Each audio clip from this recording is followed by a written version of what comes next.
The following assertions are my opinions, and I do not ascribe motive to any individuals involved in the making of the media mentioned.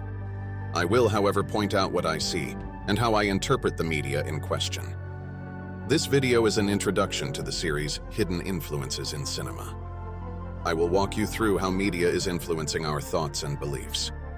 Please note that I am not a psychologist. However, I have seen psychological manipulation so blatant that I was motivated to dig deeper into the subject. This type of craft isn't new. Even before the advent of television, human beings have been subjected to psychological manipulation. However, until now, we had not been subjected to so much so frequently. To direct the populace to think and therefore act in a desired fashion, propaganda, social programming, and subliminal methods have been used individually and in combination to alter human opinions. In 1957, the first messages encouraging moviegoers to buy Coca-Cola and popcorn were placed into movie theater film strips, and sales rapidly improved. The individual who reported this finding recanted after presumably receiving pressure from advertisers and the movie industry. He later stated that he doctored the numbers. However, these methods continued to be used by the music, television, and movie industries. The Television Board of the National Association of Broadcasters amended the television code to include the following provision. Quote, "The use of the television medium to transmit information of any kind by the use of the process called subliminal perception, or by the use of any similar technique whereby an attempt is made to convey information to the viewer by transmitting messages below the threshold of normal awareness is not permitted." End quote. You would think that would end the manipulation, but no. The National Association of Broadcasters chose their words carefully. They only included messages below the threshold of normal awareness. This qualifier would preclude messages hidden in plain sight and allow their use in all forms of media. They can be easily found with a keen eye but get constantly overlooked by the majority of people. Call it discrete messaging, but it has the same effect as its subliminal counterpart. These methods have been used longer than most of us have been alive. Their sole purpose is to influence audiences without them realizing it. Today, our media is at war with male masculinity, true female femininity, the traditional family, Judeo-Christian ethics, and Christianity as a whole. Several years ago, I began to watch movies with an awareness of this manipulation. I started to take note of them and exactly how they attempted to change my outlook. The opinions of adults are slowly changed over time, and children quickly accept the programming as they receive it. Those without a strong objection to the programming are susceptible to it. Here, I will illustrate these techniques as I understand them. Media that is attempting to manipulate us uses one or more of the following techniques. These can change our opinions about the subject of the manipulation, be it politics, religion, etc. The methods are tiered. The first tier is the programming agent. It will either be plot-driven programming or character-driven programming. Plot-driven programming happens in the background. It is part of the world that the main characters live in. It may be news reports, company edicts at the main character's job, political events, opposing groups, countries, or religions. Character-driven programming is when the character is used to influence your opinion in one way or the other. All agents we discuss in this video will be characters aside from the final Godzilla section.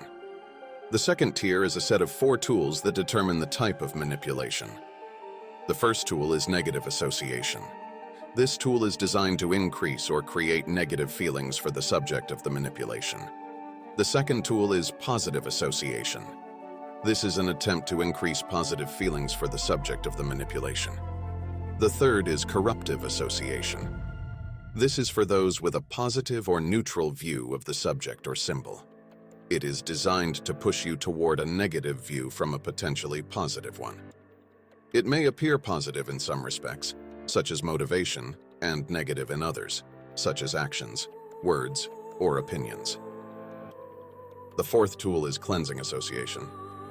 This tool is for those with a negative or neutral view of the moral subject or symbol.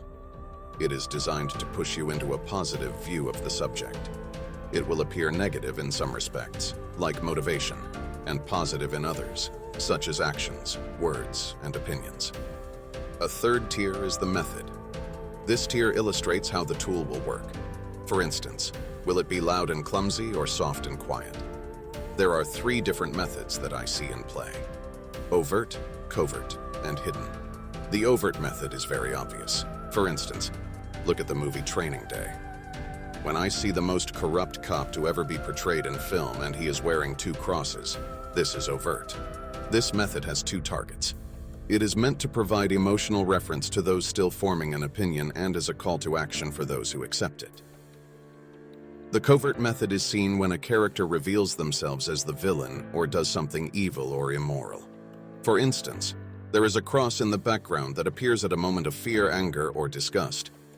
Depending on how obvious it is, this can border on the subliminal.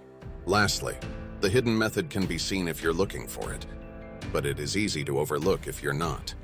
It could be symbols or messages in the architecture of a building, road signs, or, in the case of a cross, intersecting lines in the background. It can be missed if no other methods are in play that give the game away. This method is firmly in the subliminal but hidden in plain sight. Let's look at some examples. The first is The Boys on Netflix. This series is set in a world where superheroes are created by a company called Vought. They use a substance called Compound V, which gives humans unique powers and abilities. The premier superhero team is called the Seven. You can liken them to the Justice League or the Avengers. The 2 characters we will discuss are Homelander and Starlight.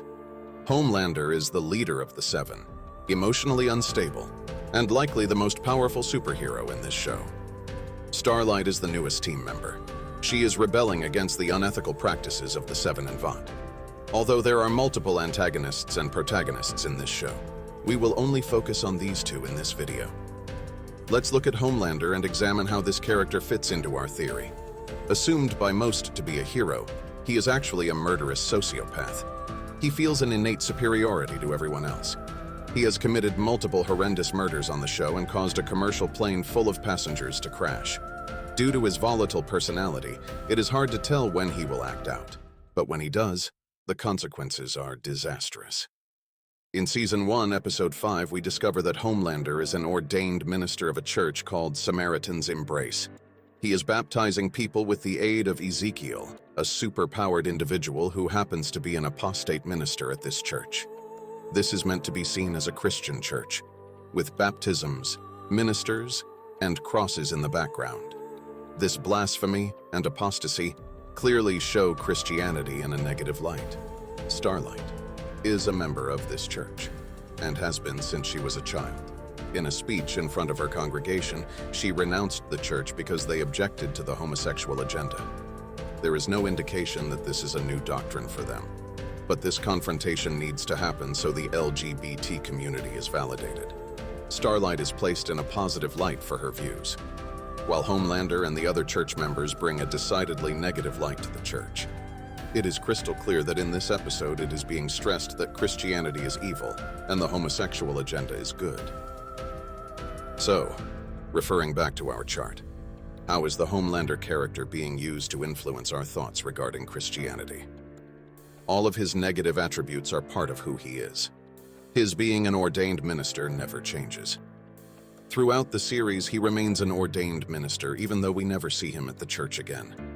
This means that every time that he lies, steals, or kills, it is an ordained minister of a Christian church performing those actions. As far as I know, he is not directly involved with the church in other episodes, nor does he speak about Christianity or the church. But you will see Christian supporters of him in some crowd shots in the following episodes. What tools are being used for his character? Homelander is clearly being used for negative association. It is blatant in this episode. The method employed is overt. It is all obvious and meant to shape opinions that are still forming and be a call to action for those supporting that negative opinion. However, it is an ongoing series, and if they don't directly rehash his ties to Christianity, the method could be considered covert in future episodes. Why? Because if it isn't referenced in the following episodes, that information may fade for many viewers. This will leave it to be accessed by the subconscious in some viewers, making it covert and even hidden for others who have forgotten the scene. Let's look at Starlight. She is actually using 2 tools simultaneously. she is doing corruptive association and cleansing association. As we review these, please remember that cleansing is not necessarily good, and corruptive is not necessarily bad. It depends on what is being cleansed and what is being corrupted. Starlight is part of the Church Samaritan's embrace.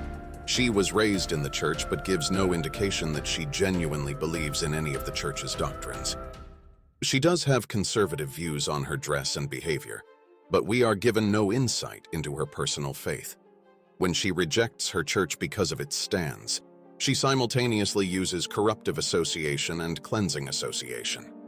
Cleansing, in that it is an attempt by a Christian to disparage the faith by suggesting moral incorrectness.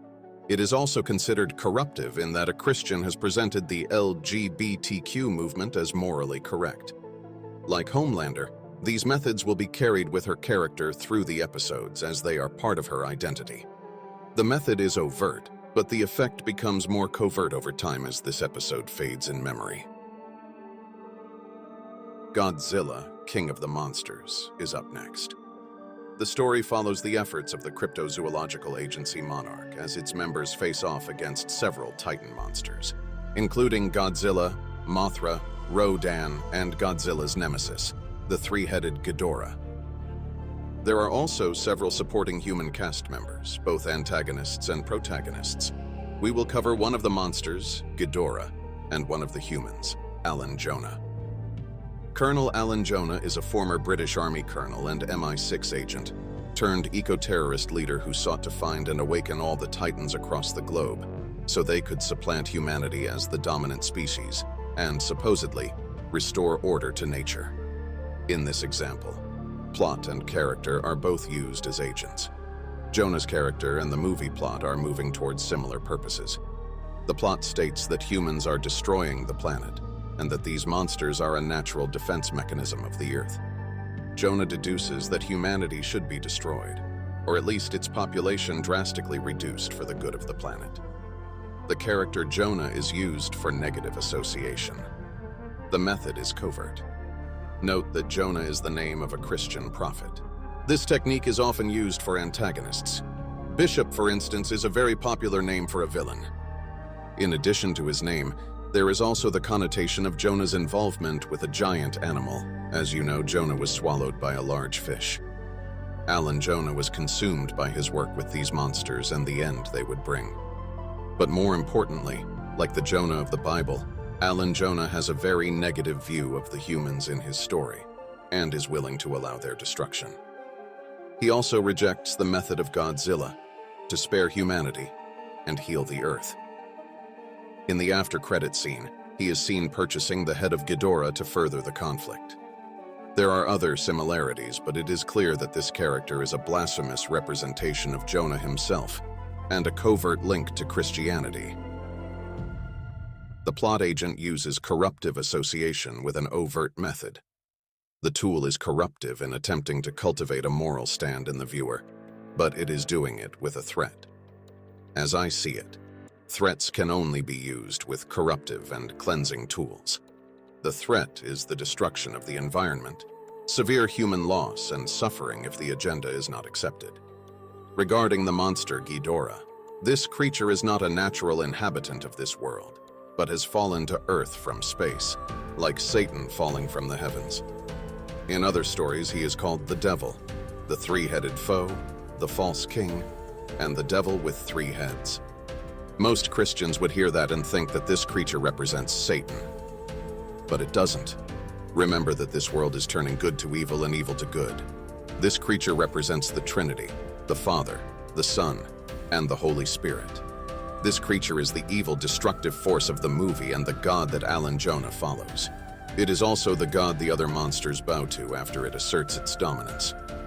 Ghidorah, as an agent, uses the tools of negative association with an overt and a hidden method.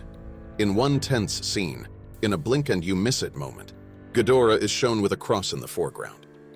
At moments of fear, high tension, and betrayal, a cross may make a screen appearance. This is to help associate that negative emotional feeling with the sight of the cross. With enough conditioning, every time a subject sees the cross, they will have one or more of those feelings.